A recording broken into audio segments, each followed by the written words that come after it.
나눌 말씀 다 같이 함께 봉독하도록 하겠습니다. 여호수아가 이스라엘 모든 지파를 세겜에 모으고 이스라엘 장로들과 그들의 수령들과 재판장들과 관리들을 부르매 그들이 하나님 앞에 나아선지라. 여호수아가 모든 백성에게 이르되 이스라엘의 하나님 여호와께서 이같이 말씀하시기를 옛적에 너의 조상들 곧 아브라함의 아버지 나홀의 아버지 데라가 강 저쪽에 거주하여 다른 신들을 섬겼으나 내가 너의 조상 아브라함을 강 저쪽에서 이끌어내어 가나안 온 땅에 두루 행하게 하고 그의 씨를 번성하게 하라고 그에게 이삭을 주었으며 이삭에게는 야곱과 에서를 주었고 에서에게는 세일산을 서해를 주었으나 야곱과 그의 자손들은 애굽으로 내려갔으므로 내가 모세와 아론을 버렸고 또 애굽에 재앙을 내려놨니 곧 내가 그들 가운데 행한 것 같고 그후에 너희를 인도하여 내었노라. 아멘. 이 시간에는 하나님이 다 하신다라는 제목으로 함께 은혜 나누겠습니다. 잠깐 기도하겠습니다. 하나님 고맙습니다. 오늘도 말씀으로 오셔서 이곳 가운데 하나님이 말씀하여 주시기를 원합니다.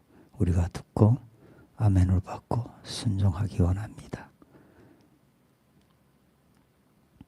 우리가 할 수 없으니 하나님 하여 주십시오. 하나님 의지하고 나갑니다. 하나님이 할 수 있도록 도와주십시오. 감사하며 예수님 이름으로 기도합니다.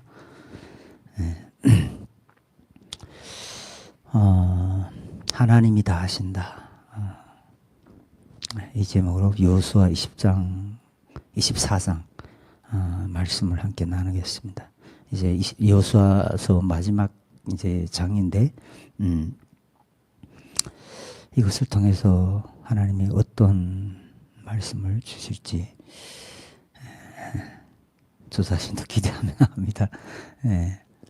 지난 시간에 우리는 천국의 삶은 어떤 삶인지에 대해서 배웠습니다.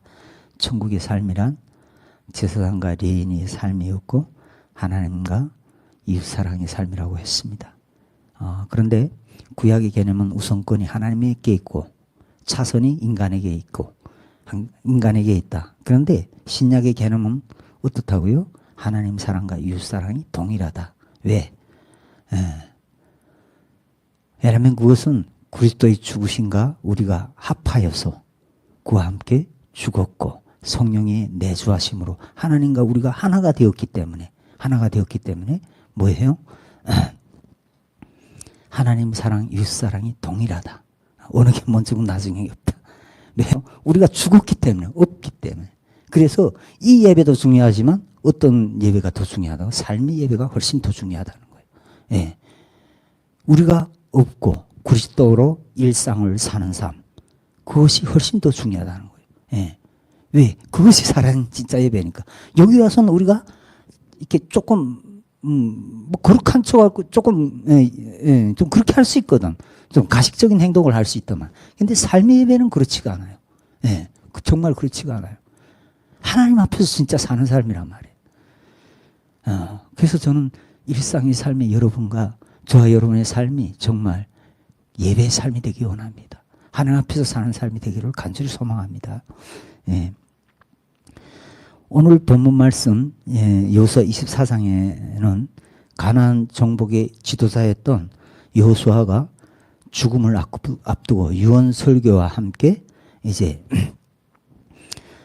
신명기에 기록된 말씀들을 다시 한번 언급하면서 그 말씀 앞에 이 백성들을 다시 한번 언약케 하는, 맹세케 하는 그런 사건을 기록하고 있습니다. 특별히 여호수아는 말씀을 전하면서 강조하는 말씀이 있어요. 여호수아 24장 3절에서 5절 말씀 보게 되면 오늘 말씀이죠.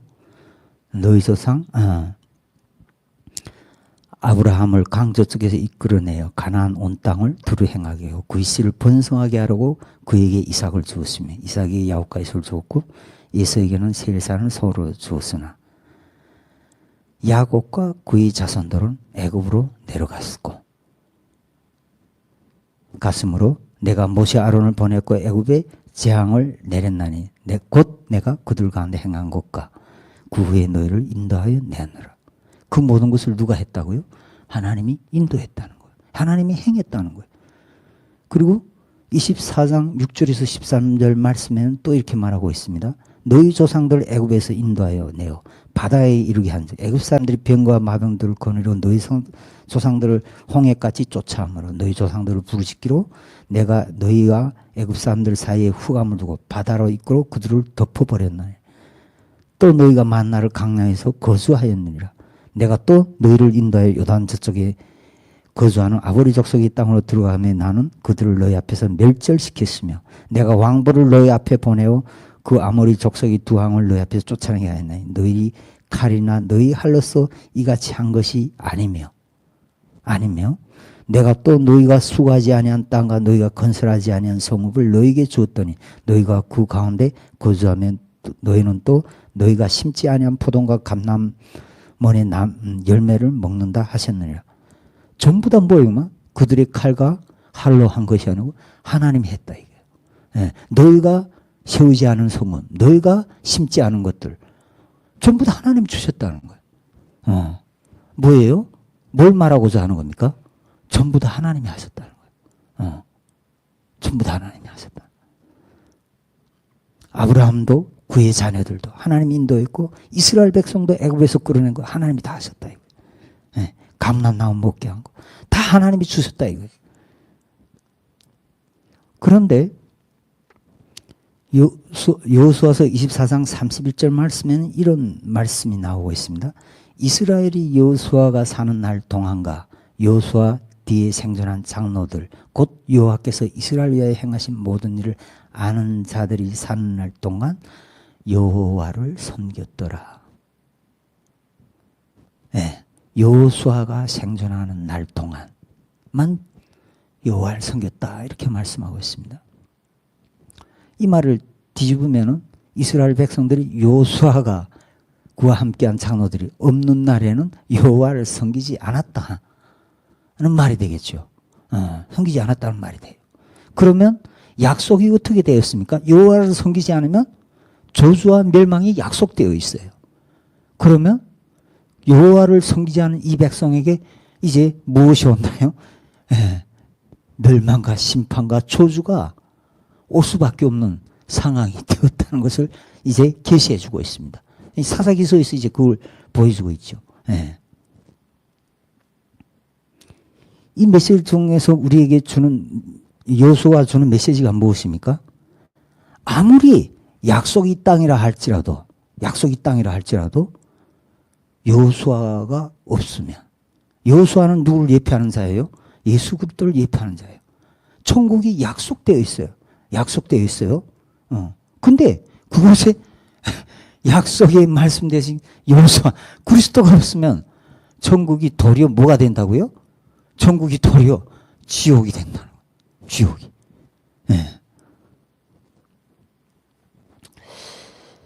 자, 그렇다면 이것은 구약에만 임하는 저주일까요? 그렇지 않습니다. 이 약속의 예표는 지금 이 시대에 그대로 적용되고 있습니다. 2000년 전에 오셨던 예수 그리스도, 그는 교회의 머리로서 그리고 만물의 대표로서 어떻게 약속했습니까? 이스라엘 백성은 어떤 대표 자격으로 있는 만물의 대표로서 이 세상 모든 만물과 이 세상 모든 사람들과 약속하셨어요. 내가 이 세상 모든 사람들의 죄를 대신 지고 죽으심으로 모든 죄를 없애버리겠다. 그리고 어떻게 해요? 없애시고 모든 사람들과 함께 하기 위해서 성령을 보내주겠다. 이건 모든 사람들과 약속해요. 이 세상 모든 사람들과 약속해요. 그리고 성령님은 약속으로 오셨어요. 오순절날에 말입니다. 예. 다시 말하면 성령이 이 땅에 오심으로만 이 땅 가운데 천국을 완성하셨어요. 완성하셨어요. 다 이루셨다는 말씀이 그 말씀이에요. 다 이뤘단 말은. 예. 그냥 제 사함을 없앤 거 그것으로 끝난 게 아니에요. 천국을 다 이 땅 가운데 이뤘다 이거예요. 예. 이뤘다. 예. 그래서 이렇게 말씀하십니다. 나를 믿는 자는 죽어도 살겠고, 죽어도 살겠고, 죽어도 살겠고, 이건 살아있을 때의 얘기입니다. 죽어도 살겠고, 예. 영생을 선물로 받으리라. 영생을 선물로 받으리라. 죽은 다음에 받는 게 아니라 이거예요. 살아있을 때 받는다. 그리고 살아있을 때 그것을 받고 누리다가 알고 가는 거예요. 천국을. 그러니까 우리에게 죽음이란 어떤 것입니까? 실망이요, 저주고 두려운 것이 아니라 우리에게 죽음이란 천국이 시작되는 가슴이 뛰는, 와 이제 하나님과 영원히 함께 사는, 더 흥분되는, 그것이 있으니까 베드로가 그렇게 죽을 수 있지 않습니까? 나 예수처럼 죽을 수 없다. 거꾸로 달아라. 와, 이게 파워란 말이야. 이게 세상에 없는 능력, 권세이고, 이게 하나님 안에 있는 영생의 권세고 능력이고 축복이란 말이죠.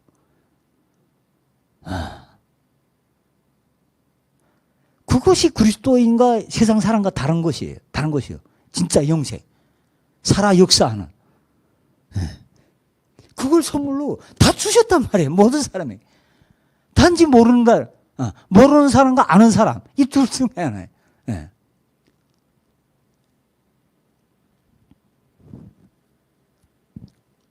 그래서 천국은 한마디로 죽어서 가는 것이 아니라 살아있을 때 만나야 된다. 살아있을 때 그걸 누려야 된다는 거예요. 예. 알고 가는 것이. 예. 그것을 모르는데 어떻게 천국을 갈 수 있습니까? 그것을 맛보지 않았는데 어떻게 갈 수 있냐고. 그것이 사모되지 않는데 그 천국을 맛보지 않는데 그 천국을 사모할 수 있나요?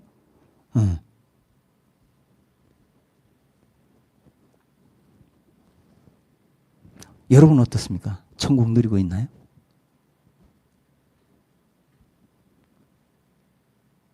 그리고 그 천국을 누리고 있다면 정말 복되고 행복하겠지만 누리지 못한다면 그 이유가 무엇입니까? 그 고통 말할 수 없을 거예요. 왜요? 오히려 지옥이 많으니까.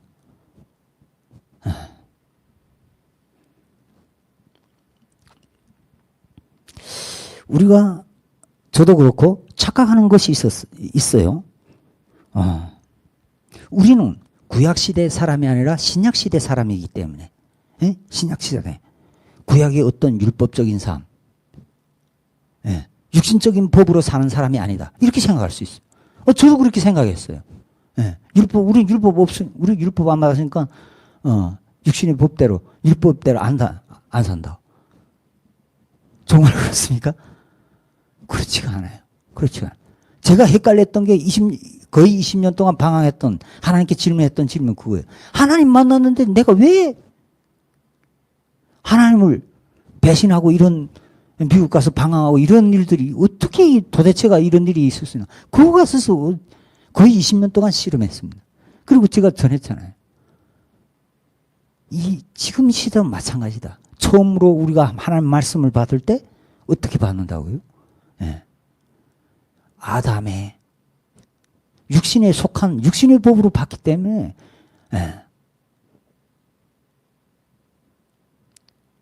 육신의 법으로 사는 경향이 대체로 다 많습니다. 거의 다가. 저 자신도 그랬고요. 그래서 그 증거 중에 가장 큰 폐단이 이런 것들이에요. 하나님이 죽음에서 나를 살리셨으니 나 이제부터 열심히 특심이 되어 하나님을 섬기리라. 그래서 열심히 특심이 되어 하나님 막 섬겨. 결국 어떻게 됩니까? 지치죠. 상처받죠. 뭐가 들어가서 그렇습니까? 내가 들어가서 그래요. 그리스도가 아닌 나사로로 부활해서 지식적인 부활을 만나가지고 이론적인, 지식적인 부활을 만나서 하다가 지쳐. 부활의 생명 가진데 하다가 지쳐.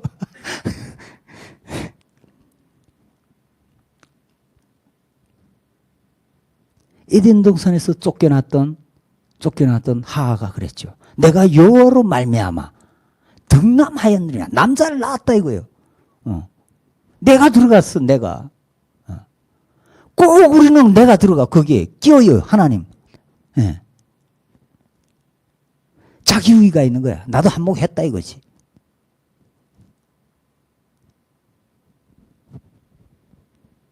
그런데 이것이 들어가는 순간, 나가 조금이라도 들어가는 순간 육신의 능력, 지혜, 의 이게 들어가는 순간 어느 좀 시간 지나면 지칠 수밖에 없어. 예, 지칠 수밖에 없어. 상처받을 수밖에 없고, 예, 실망할 수밖에 없어. 여호와와 함께 나의 공력도 함께 들어가 있어. 그래서 그래요. 그래서 저도 그렇게 생각했지만, 구약 시대에는 신약의 개념이 없고, 신약 시대에는 구약의 개념이 없다고 생각했어요. 예. 새로운 시대가 왔으니까.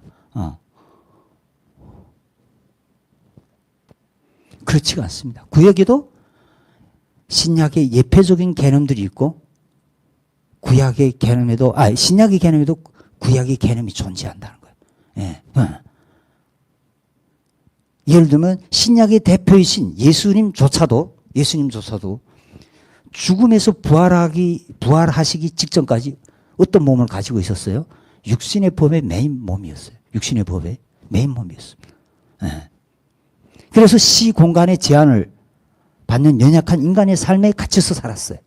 예. 하나님이시지만, 예. 그러나 죽음에서 부활하신 이후에는 어떻습니까? 시 공간을 초월한 정말 영생, 그런 영화의 몸으로 40일 동안 그의 제자들과 살았죠. 40일 동안.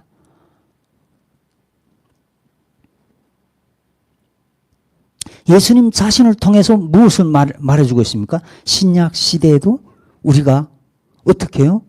언약의 약속 대신 예수님처럼 말입니다.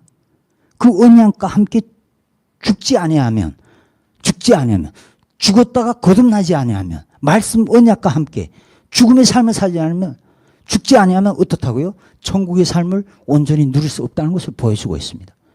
언약이신 예수 그리스도 안에서 그와 함께 죽지 않으면 이 영생을 유지할 수 없다는 거예요. 영생을. 한마디로 이야기하면 언약의 말씀으로 죽어서 사는 삶, 그것이 천국에 사는 삶이에요. 천국의 삶이에요. 네. 그러면 오늘 본 말씀 들어가서 조금 더 한번 좀 더 깊이 들여다 봅시다. 24장 2, 3절에 여호수아가 모든 백성에 이르되 이스라엘의 하나님 여호와께서 이같이 말씀하시기를 옛적에 너의 조상들 곧 아브라함의 아버지 나홀의 아버지 데라가 강 저쪽에서 거수하여 다른 신을 섬겼으나 내가 너희 조상 아브라함을 강 저쪽에서 이끌어내어 가나안 땅 온 땅에 두루 행하게 하고 그의 씨를 번성하게 하려 하고 그에게 이삭을 주었으며. 보통 우리는 하나님의 역사를 말할 때 믿음의 조상 아브라함을 많이 먼저 말할 때가 많이 있어요. 근데 이 본 말씀 보게 되면 이 믿음의 조상 아브라함부터 시작하는 것이 아니라 그의 아버지 데라부터 시작하고 있어요. 데라. 우상 숭배자.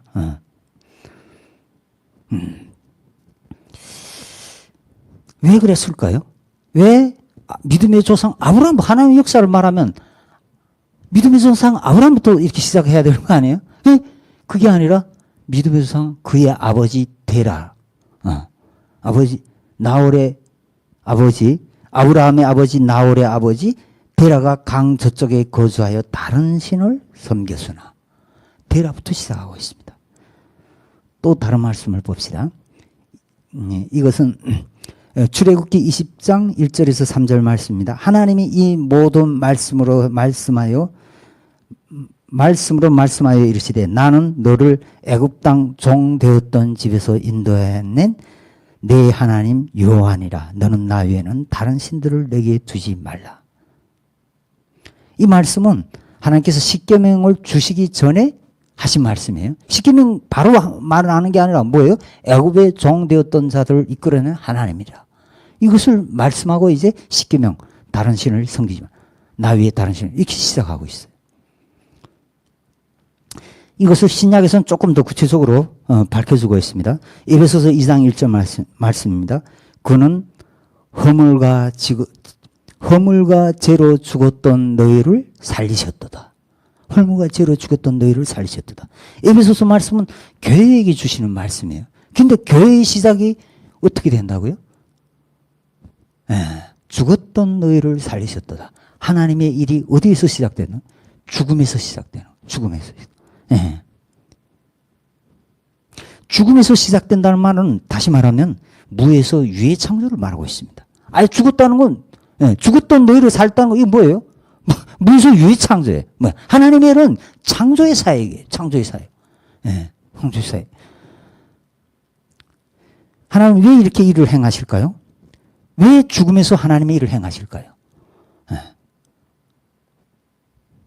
하나님의 나라는 정말 인간의 의가 정말 티도 뭐냐 들어가가지고는 하나님 나라를 세울 수 없기 때문에 이 인간의 의, 인간의 지혜, 노력 이거 정말 먼지도 섞여도 안 되는 거예요. 먼지도 섞여도 안 되는 거예요. 먼지도 섞여도 안. 첫사람 아담이 실패했잖아요. 실패했잖아요. 이스라엘 백성 수천 년 역사가 실패했잖아요. 우리도 그렇지 않습니까? 우리도.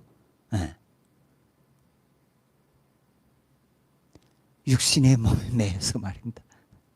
화가 나고 분노 견디지 못해가. 우리의 열심 그거 가지고 하나님 일을 열심히 하면 할수록 지쳐. 그리고 하나님께 삐져가기도 하고 상처받기도 하고.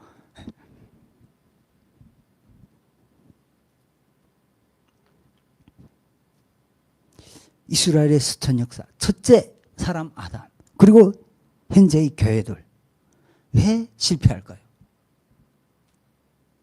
우리가 죽지 않았기 때문에 온전히 죽지 않았기 때문에.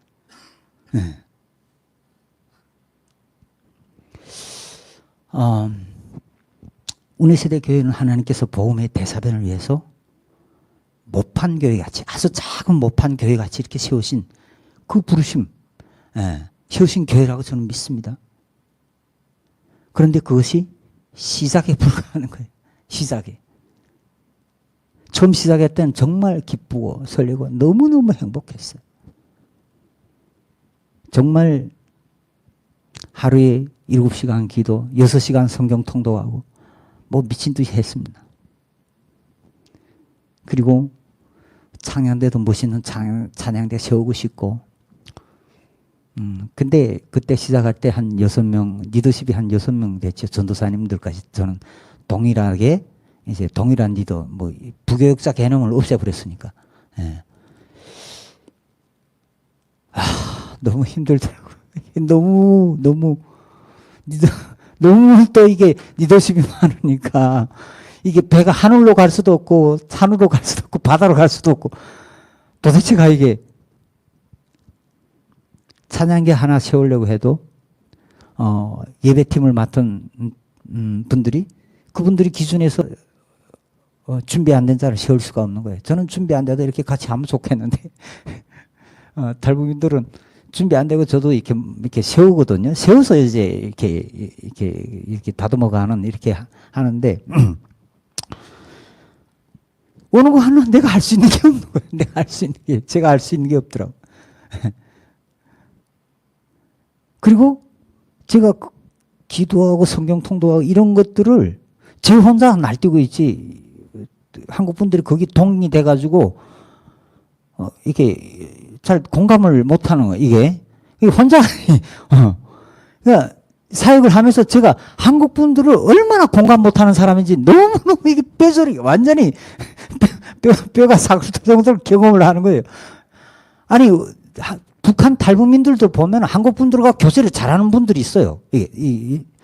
워낙에 북한에서도 이제 그런 이제 사교성이 있는 다 탈북민이 같지 않습니다. 사교성이 있는 탈북민들도 있단 말이에요. 그런 친구들이 많이 있는데 저는 북한에서도 왕따로 살았는데 북한 애들하고도 교제가 어려운 사람인데 한국 사람들하고 하려니 이게 정말 너무 이게 그래서 솔직히 말해 제가 못하는 것도 있지만 안 하는 것도 있습니다. 왜 그렇습니까? 제가 하니까 안 되더라고요. 네. 제가 해서 될 일이 아니더라고요. 네. 안 하고 안 하는 게 아니라 해보니까 안 되더라니까. 그리고 처음에 한국에 와서는 죽음에 대해서 순교에 대해서 두려워하는 한국 성도들을 많이 봤습니다. 순교의 사명 받으신 어떤 집사님이나 이런 분들 갖고 만나면 그런 분들은 이제 순교를 삼아하는데 대부분이 다 순교나 이런 걸 좀 부정적으로 생각하거나 무섭게 생각하는 이런 경향들이 있어요. 그래서 그때는 저희 어떤 순교적인 이런 신앙이 되게 높다고 생각을 했어요. 상당히 교만한 마음이 있었습니다. 한국 성도를 가볍게 판단하는 이런. 근데 한국에서 신앙생활을 해보니까 야, 이건 중국에서 북한에서 이제 육신이 죽는 그런 순교하고는 이건 게임도 할 수 없는 천배 만배로 더 삶의 순교. 삶의 순교. 야, 그 다음에 갑자기 바뀌면서 한국 성도분들이 너무 존경스러운 거야. 여기서 어떻게 신앙을 지킬 수, 내가 해보니까 이건 지킬 수가 없는 거예요, 저는. 너무 이런 부여하고 이제 쾌락적이고 자유적인 이 환경을 저를 지켜내기가 너무 힘든 거예요. 너무 힘든. 그래서 삶의 순교는 하나님이 저의 마음에 주시기를 한국 사람들에게 배우란 마음을 주시는 거예요. 네, 한국 사람들. 저희 교회를 둘러보니까 정말 그래도 이곳에서 그래도 하나님이 보시기에 삶의 순교에 헌신된 분들을 지극히 작은 자들 이렇게 모아주셨더라고요. 그리고 제가 여기 있는 것도 뭐예요? 그분들의 헌신 때문에. 제가 이 자리에 있더라고요. 제가 이 자리에.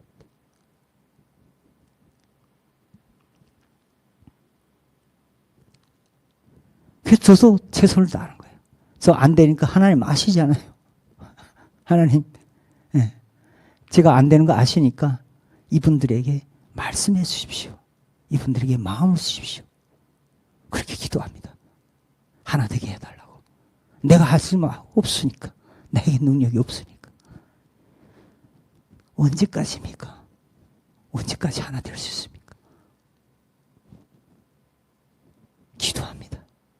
언제까지 내가 기다려야 합니까? 내가 할 수 없으니 도와주세요. 근데 이사야의 하나님 말씀으로 저에게 말씀하셔. 하나님. 어떻게 해요?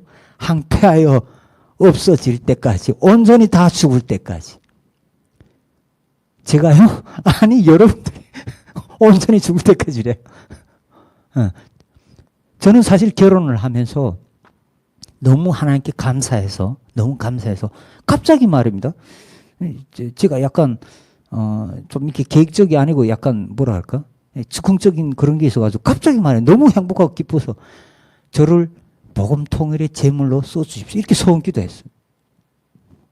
소원기도 했어요. 그리고 소원기도 하면서 제가 그때 그러니까 10년 전이죠. 10년 전이죠. 기도하면서 그때 느끼기에는 이런 생각이 들었습니다. 아, 내가 복음 통일의 제물로 나를 드렸으니까 하나님께서 언젠가 때가 되면은 내가 하나님 믿지 않는 저 북한 사람들, 저 사람들한테 맞아 죽겠구나. 그렇게 생각했어. 근데 한 10년 지나면서 생각이 어떻게 바뀌느냐. 그게 아니네. 이게 뭐야? 그게 아니라 한국에 좀 특별한 분들이 또 있죠. 국보수 교회. 이런 분들. 그런 사람들한테 맞아서 것 같다는 생각이 이게 점점 확실해지는 거예요. 점점, 이게 뭐야? 그럴 수 있겠구나. 예수님도 그렇게 죽으셨네? 그렇게 죽으셨네. 그러면 하나님, 그렇게 해서라도 정말 복음 통일만 될 수만 있다면 1000번만 번이라도 이 목숨 드릴 테니까 하나님, 그 나라를 속히 나에게 주십시오. 속히. 그날이 속히 오게 해 주십시오.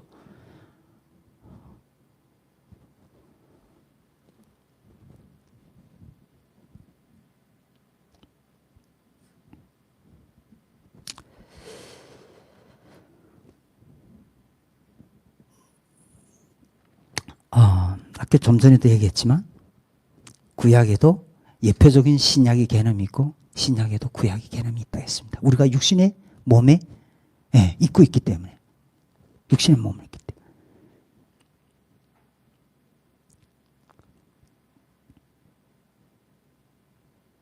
그래서 초대교회도 보게 되면 예루살렘 교회와 수리아 안디옥 교회의 모습은 좀 비교되고 있습니다. 비교되고 있어요. 예루살렘 교회는 좀 더 구태적이고 율법적인 교회예요. 구약적 개념을 가지고 있어요. 예루살렘 교회는. 그런데 수리아 안디옥 교회는 어떻습니까? 좀 더 신약의 개념, 좀 더 천국에 가까운 개념이에요. 그래서 이 천국이라고 하는 것도 날이 날마다 새롭게 계속해서 창조되고 개혁되어 가는 그런 나라라는 거예요. 그런 나라라는 거예요. 그래서 예루살렘에서 그 사도들은 말입니다. 처음엔 그 사도들이 몽땅 다 그냥 본인들이 다 맡아가지고 하다가 안 되니까 어떻게 해요? 말씀과 기도에 전혀. 나머진 다 성도들에게 맡기죠. 좀 더 저는 수리아 안디옥 교회가 천국에 좀 더 가까운 신약적 개념이 더 훨씬 강력한 교회라고 생각해요. 거기서 가장 충성돼, 가장 성령이 충만한 자들이 어떻게 했습니까? 선교 나갔잖아요.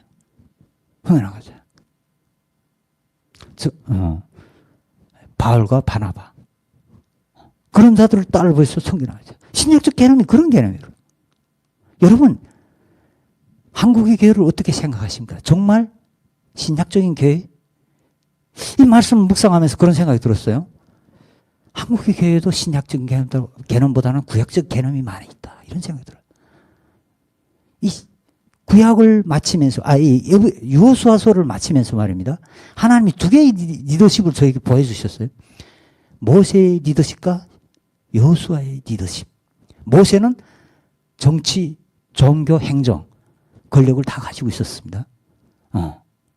그런데 여호수아는 어떻습니까? 여호수아는 가나안 정복을 끝난 다음에 그 모든 것을 내려놨어요.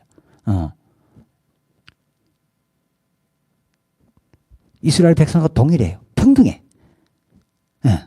여호수아와 그 백성 평등해. 그 삶이 뭐예요? 사사기서의 그 천국의 그 시스템이에요. 생활 방식이에요. 그러니까 그 사람들이 뭐라 그래요? 왕이 없으므로 그러지 않습니까? 여러분 어떻게 생각하세요?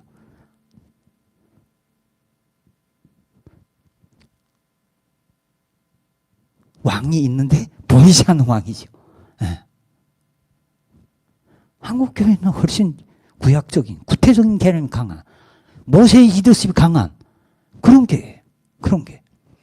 근데 신약은 그렇지 않습니다. 이 여호수아서를 통해서 보여줘요. 그리스도 하나가 하나예요.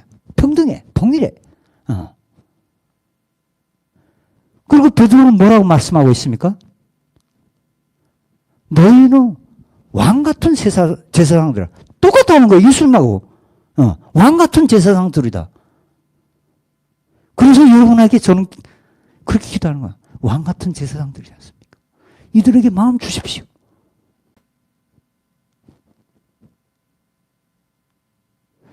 어떤 분들은 제가 뭐 아무것도 안 하니까 도대체 니도 맞냐? 막 이렇게 생각할 수 있어요. 이걸 하면서 처음부터 안 하려고 한 게 아니라 하려고 하니까 할 수가 없어. 해보니까 안 돼. 하나님이 못하게 하실 거 막으세요. 제가 이 연합사역을 시작하면서 많은 것들, 어려운 점이 많이 있었죠. 여러 가지 많이 있었는데 그 중에서도 가장 힘들었던 말이 있습니다. 저에게 가장 큰 기쁨을 줬던 박찬할 목사님 말. 담임 목사님이 비전을 받으셔야 된다. 이거 너무 당연한 말이잖아요. 당연한. 이것을 부인할 사람 아무도 없습니다. 제 자신부터. 근데 아니 교회가 담임 목사 우리 당연히 다 그렇게 생각하죠. 근데 하나님이 안 주는 건 내가 억지로 만들어낼 수 없잖아요. 그게가 이거 담임 목사다. 이게 비전도 없이 아니 뭘 교회 한다고. 그거 생각하면 도대체가 너무너무 힘든 거예요. 그래가지고 잠자리에 누워서 저 오늘밤 좀 하나님 데려가 주시면 안 돼요? 오늘밤 나 데려가 주시면 안 돼요? 아니 말이 안 되는 거. 담임 목사 비전도 없다. 그렇다고 내가 억지로 내가 만들어내면 안 되잖아. 제가 봤을 때요. 지금에 와서 제가 봤을 때 내가 그때 그래서 바빠가지고 말입니다. 내가 살겠다고 하나님이 주지도 않은 비전을 제가 만들어냈으면 이 교회는 벌써 없어졌을 거라고 저는 믿습니다. 그래서 제 나름대로 죽기 살기로 그냥 버틴 거예요. 그냥 야 정말 나까지 두껍게 그냥 그런데 6년째 되는 해에 하나님께서 저에게 운의 세대 교회 비전은 주님의 몸된 교회 비전이다 그렇게 말씀하셨습니다. 그래서 박찬희 목사님한테 그 비전 저한테 좀 보여달라고. 그거 봤더니 그렇게 운해될 수가 없는 거예요. 그렇게 운해가 됐어. 정말 하나하나 다 봤더니 정말 1.1획도 더하거나 더 빼면 안 될 그런 비전인 거예요. 그런 비전인 거예요. 그런데 그 비전에서 저희 교회가 하고 있던 계속해서 진행되고 있던 사역은 주님의 몸된 교회가 하고 있던 선교 사역은 계속 진행이 됐어요. 계속 진행이 됐어요. 선교사. 거기 한두 개 보태서 좀 더 한 서너 가지가 더 보태서 한 1~2가지 더 풀어놨는데 선교 사역은 계속 진행됐어요. 근데 그 비전을 하나님이 거기에는 양육도 있고 전도도 있고 뭐가 많이 있어요. 근데 문제는 하나님이 그것을 너희가 하나가 돼서 하래. 제가 하나가 돼서. 6년 만에 비전 받았는데, 이제 살았다 했는데, 이제 비전 생겨서 살았다 했는데, 근데 그것이 이제 하나가 있어요. 제가 제일 못하는, 북한 사람하고도 하나가 되기 어려운 사람, 한국 분들 하나 돼.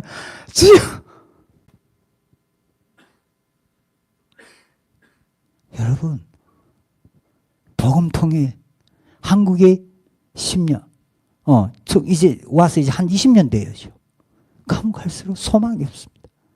복음통일을 한국 교회가 말하면 말할수록 왜 소망이 없죠? 이렇게.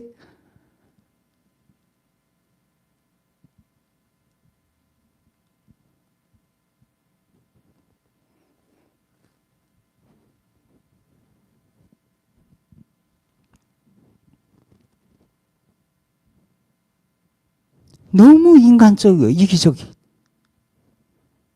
너무 인간 중심적인 복음통일이에요. 너무 정치적인 복음통일.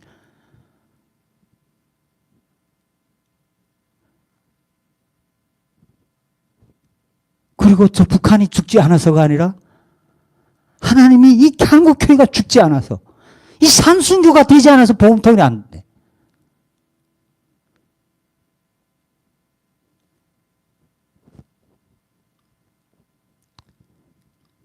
북한 사람들은 육신의 어떤 수 없는 육신의 그 고비, 사선을 넘으면서 그것을 넘으면서 본의 아니게 그것을 넘으면서 저도 모르게 하나님 좀 살려주십시오. 이게 배운 것도 아니고 이제 아는 것도 아니지만 저도 도망가요. 하나님 살려주십시오. 이런 고비를 수없이 놓으면서 그러면서 하나님이 수없이 나를 살려준 그 은혜, 그것을 알기 때문에 이제 당연히 죽을 수밖에 없는데 어떤 신비하고 놀라운 어떤 사건들로 인해서 내가 다시 살아난 그런 것들을 경험하면서 아, 하나님 나 살려주니까 한두 번이 아니라 한두 번 수도 없이 나 살려주셨구나. 이제 덤으로 주신 생명 이제 수십 번 받았으니까 한 번 정도는 하나님께 내 이 목숨 드려야지. 탈북민들이 그래서 육신의 순교, 이거 하나님께 드린 거 그건 쉬워. 근데 탈북민들은 삶의 순교가 너무 연약합니다. 그래서 제가 교회를 계속해 가서 했던 말이 계속 그거지 않습니까? 나는 빨리 저 중국이나 북한 빨리 갔으면 좋겠다. 왜요? 이게 해보니까 너무 힘든 거예요. 너무 힘든 거예요. 그래서 한국 분들을 존경하게 됐고 저희 교회 성도들 그 중에서도 고르고 골라서 하나님께서 헌신된 자들 여기 모아주셨어요. 그래서 정말 보석이라고 그래서 하나님 마음 주신 것 같아요. 이 교회 하나님 부르신 자들.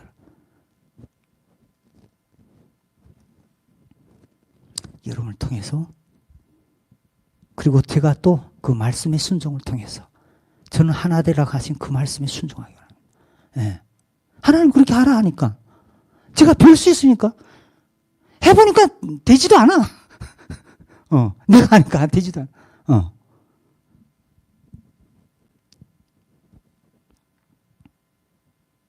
아까도 말했지만 하나님은 어디에서 일하십니까? 인간의 우리가 다 죽은 그곳에 일하시는 하나님이세요. 여러분에게 판단이 생길 수 있습니다. 보이는 것이 눈에 안 찰 수가 있어요. 그러나 하나님이 말씀하셨다면요.